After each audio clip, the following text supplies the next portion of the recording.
Hello everyone, I am Adil sir once again. और मैं ये कहूँगा आपसे कि हम आज का जो इम्पोर्टेंट टॉपिक हमने आपको बताया कि पढ़ना है वो है coulombs law of electric force. तो आइए हम आपको पढ़ाते हैं, किताब से छोड़िए खुद से। और उसके लिए ये जो है आपका है coulombs law of electric force. देखिए, सबसे पहले तो मैं आपको ये बता दूं कि जैसे किसी ज़माने में न्यूटन ने ये बताया कि दो ऑब्जेक्ट एक दूसरे से अगर आर डिस्टेंस पे हों तो उनके बीच कितना फोर्स लगेगा। तो उन्होंने बताया कि देखिए सर, अगर दो ऑब्जेक्ट एक दूसरे से आर डिस्टेंस की दूरी पर हों जिनका मास m1 और m2 हो, तो उनके बीच में जो फोर्स लगता है वो F=G m1 m2 अपान आर स्क्वायर लगता है। ये बात आप बहुत अच्छे से जानते होंगे। और जैसा कि उन्होंने बताया था, ये ठीक वैसा ही गुलाम साहब ने ये बताया कि दो चार्जेस के बीच में कितने फोर्स लगते हैं। जैसा कि आप 9-10 से सुनते आते होंगे कि दो पॉजिटिव चार्ज एक दूसरे को रिपेल करते हैं, दो अपोजिट चार्ज एक दूसरे को अट्रैक्ट करते हैं। तो किस फोर्स से अट्रैक्ट करते हैं, कितनी क्या वैल्यू होगी फोर्स की, इस सिलसिले में जो बताया था वो कूलाम्स लॉ ने बताया था। और ठीक वैसा ही दिया जैसा कि न्यूटन साहब ने दिया था। इन्होंने ये बताया कि अगर दो चार्जेस हैं, एक Q1 है और एक Q2 है, जो एक दूसरे से r डिस्टेंस पे हैं, तो उनके बीच लगने वाला जो फोर्स होता है वो उन दोनों के चार्जेस के मल्टीप्लाई के डायरेक्टली प्रोपोर्शनल होता है और उन दोनों के बीच की दूरी के इनवर्सली प्रोपोर्शनल होता है। और अगर हम इन दोनों को मिला दें, जैसा कि आप जानते हैं कि दोनों प्रोपोर्शनलिटी को हम मिला दें, तो हम लिख सकते हैं कि F directly proportional to the Q1 Q2 upon r square. अब एक बड़ी इंपॉर्टेंट बात जो फिजिक्स के आप बहुत पहले से जानते हैं कि जब भी प्रोपोर्शनल साइन हटाया जाता है एक कांस्टेंट जरूर आता है। यहाँ जो कांस्टेंट है थोड़ा विचित्र तरीके का है, आपको थोड़ा ध्यान से समझना पड़ेगा। इसलिए समझिएगा कि यहाँ जो कांस्टेंट आया उसकी जो वैल्यू है वो है 1/4 पाई के अपसाइलन नॉट। ठीक है, एफ मीडियम मैंने लिखा है। ये भी आपके लिए एक सवाल हो सकता है, तो मैं आपको बता दूं सबसे पहले कि मैं इनके बीच में कोई सा मीडियम मान के चल रहा हूँ। ज़रूरी नहीं कि हवा है, पानी भी हो सकता है, कोई मीका शीट भी हो सकता है, कुछ भी हो सकता है। मतलब आप ये मान के चलिए कि जनरल मैं बात कर रहा हूँ। तो फार्मूला क्या निकल के आया आपका, F=1/4 pi epsilon not Q1 Q2/r square. अब कुछ चीज़ें जो नहीं आई हैं इसमें आपको मैं बता दूं। एक तो सबसे पहले आपको के नया है, तो आप के का नाम जानिए।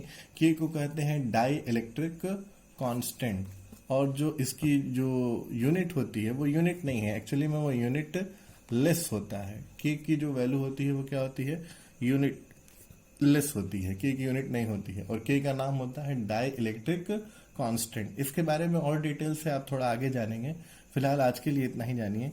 ठीक है, और ये अलग अलग मटेरियल का अलग अलग होता है, आपको याद करना पड़ेगा। वैसे तो सारी चीज़ों का नहीं याद करना पड़ेगा, वो क्वेश्चन में खुद ब खुद दिया होगा। कम से कम हवा का तो आपको मालूम होना चाहिए। और हवा का डाइलेक्ट्रिक कांस्टेंट यानी एयर का डाइलेक्ट्रिक कांस्टेंट 1 होता है, जो कि बहुत ही सिंपल है, इसलिए आपको हमेशा याद भी रहेगा। एक दूसरी विचित्र चीज आई, अजीब सी आपको दिख रही है, ई को थोड़ा सा और दबाकर जो बनाया गया है, ई अपसाइलन नॉट। इसे हम कहते हैं परमिटिविटी।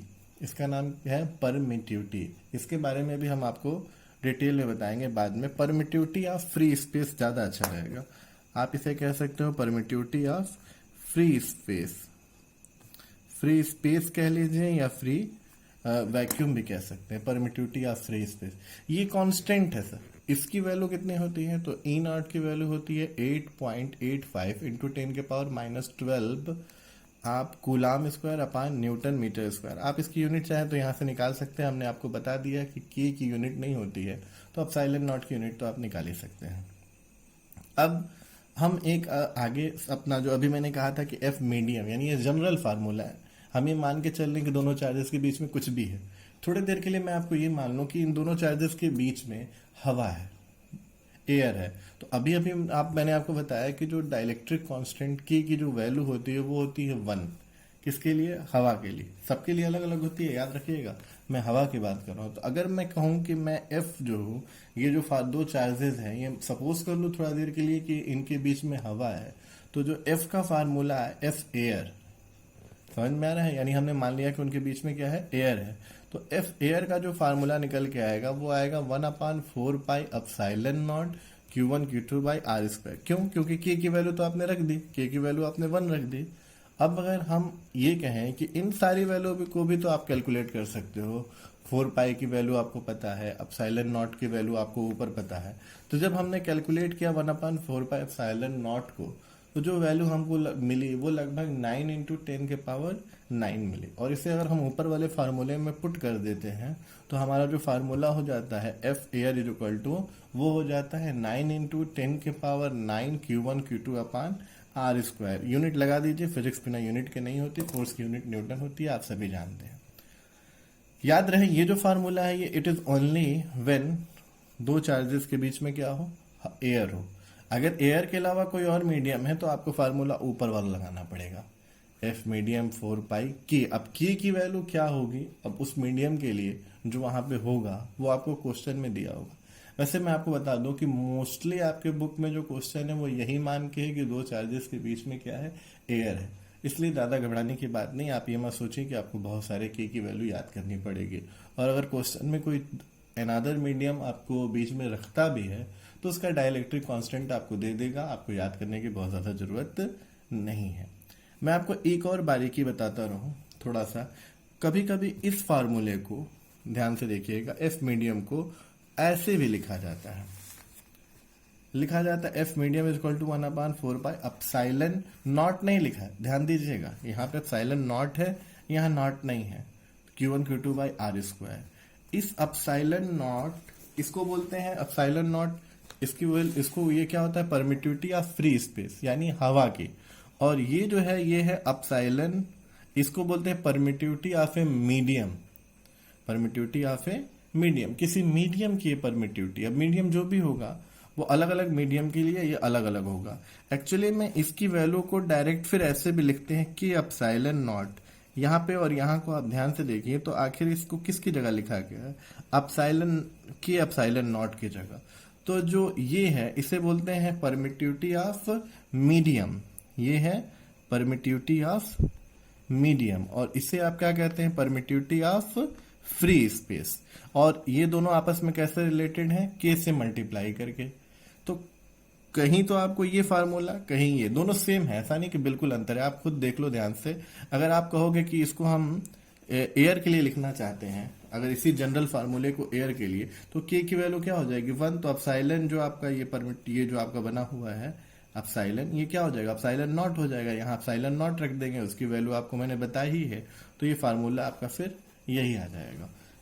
ठीक है, तो आप ध्यान दें कि आप इस फार्मूले को कभी कभी ये लिखा जाता है, और ये है आपका परमिटिविटी किसी मीडियम की, और ये है परमिटिविटी फ्री स्पेस की। ठीक है, तो अगर आपके पास फ्री स्पेस है तो आप इसकी जगह डायरेक्ट जो है एप्सिलॉन नॉट लिख सकते हैं, और ये फार्मूला आपका ये हो जाएगा 1/4 पाई एप्सिलॉन नॉट की वैल्यू 9 इंटू 10 के पावर 9 होती है। आप इसे कैलकुलेट कर सकते हो, बहुत सिंपल सी बात है, बहुत छोटी सी बात है। तो याद रहे कि एक हमारा नया आपको चीज मिला जिसे बोलते हैं डाइलेक्ट्रिक कांस्टेंट। हवा के लिए इसकी वैल्यू 1 होती है, बाकी अलग अलग मीडियम के लिए आपको याद करना पड़ेगा। ठीक है, और अगर इसकी बात बोले तो epsilon not permittivity of free space, इसकी वैल्यू भी यहाँ फिक्स होती है। ये है आपका permittivity of a medium, medium की परमिटिविटी जो है उसे हम कहते हैं कि एप्सिलॉन नॉट के बराबर। अगर आपको उस मीडियम का डाइलेक्ट्रिक कांस्टेंट मालूम है और एप्सिलॉन नॉट की वैल्यू तो फिक्स है, तो आप रख के उसकी आप परमिटिविटी निकाल सकते हैं।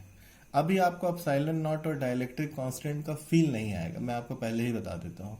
इसके लिए हमें जब लेक्चर आगे बढ़ेगा तो जब मैं इसका एक्सप्लेनेशन दूंगा तो आपको अच्छे से समझ में आ जाएगा। अभी इतने के लिए रहने दीजिए, कांस्टेंट समझ के ही रखिए इसे।